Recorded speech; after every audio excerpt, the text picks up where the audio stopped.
children, I'm Suzanne. Welcome to Storytime. I'm a volunteer with the National Library Board, and when I'm not volunteering, I work for the media consultants as a media trainer, and sometimes I love to go to schools to teach. Well, today I have a special book to read. It's a super book titled Little Mimic's Superpower. It's written by Emily Lim Lay and illustrated by John Lin. Let's dive into this super story.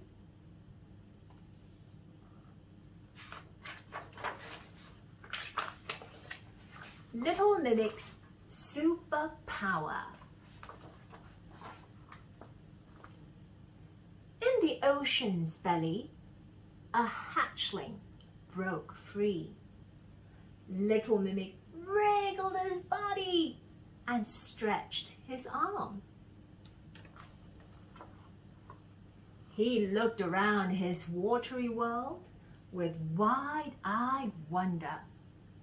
Polka dots flashed before his eyes. "Spotted that," Little Mimic said, breaking out in dots. Stripes crossed his path. "Lined up," Little Mimic cried, showing off his lines. Rainbow colors streaked above him. Swoosh!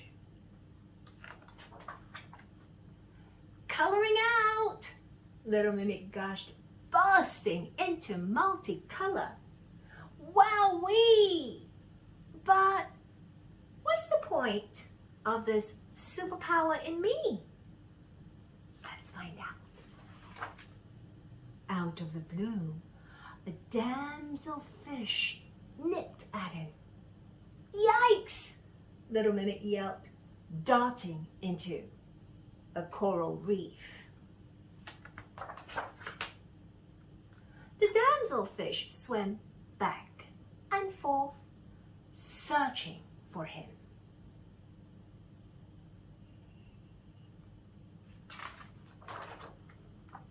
A snake slithered out of the sand towards the damselfish. The damselfish trembled and took off. Little Mimic froze. He captured the scary scene in his memory. Click, click. And he stayed still as stony coral for ages. "Oh, I'm super stiff," he thought. "What now?" Sometime later, several stingrays arrived, and they covered themselves with sand blankets and tucked snugly into the seabed. They swapped funny fish tales and spooky shark stories. "Wow, how do I blend into this slumber party?" Little Mimic wondered. Little Mimic changed into a sandy-colored coat. He stretched one arm into a thin, whippy tail and flattened out. Swiftly, he snuggled in with the chatty rays. Little Mimic stayed buried for a long, sleepy stretch. "Oh, yawn. I'm super bored," he thought. What next? Much later, strong currents brought in a bloom of jellyfish. They bobbed with the waves and shot water jets to zoom ahead. They hummed happy tunes and boogied to the beat.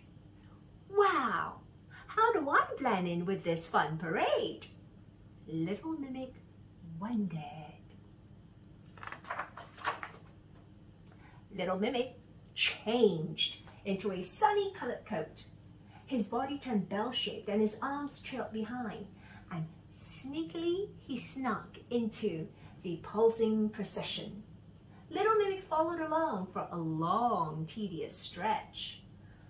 "Oh, I'm tired," he thought. What's the point to the mimic in me? We'll see. Little Mimic left the school of jellyfish. He flapped his arms in frustration. Plit, plat, plop. He whipped up sand sprays in frustration. Split, splat, splot.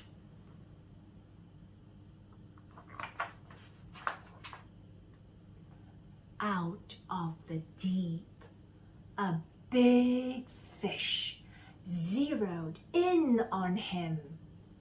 Dum, dum, dum, dum. Do you see this? Yikes! Little Mimic gasped and dived for cover. The fish circled above, waiting to nab him.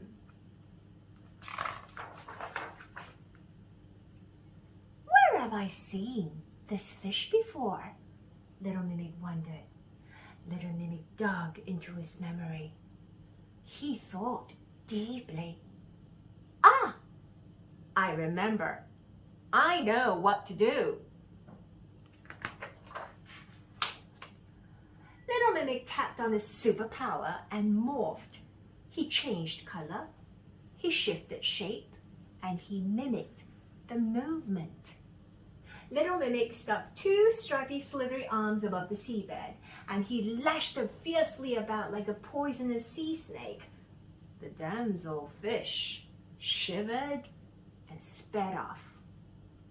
He was obviously frightened, wasn't he? Little Mimic wriggled out from the sand and he high-fived himself and ink-stained the sea. Yippee! It's swimmingly cool to be Super Mimic me! Well, finally, Little Mimic found out the advantages of having that superpower.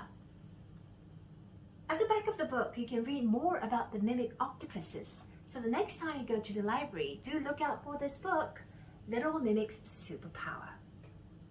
Well, children, thank you for watching today. And we hope to see you next time at Storytime. Have a good day.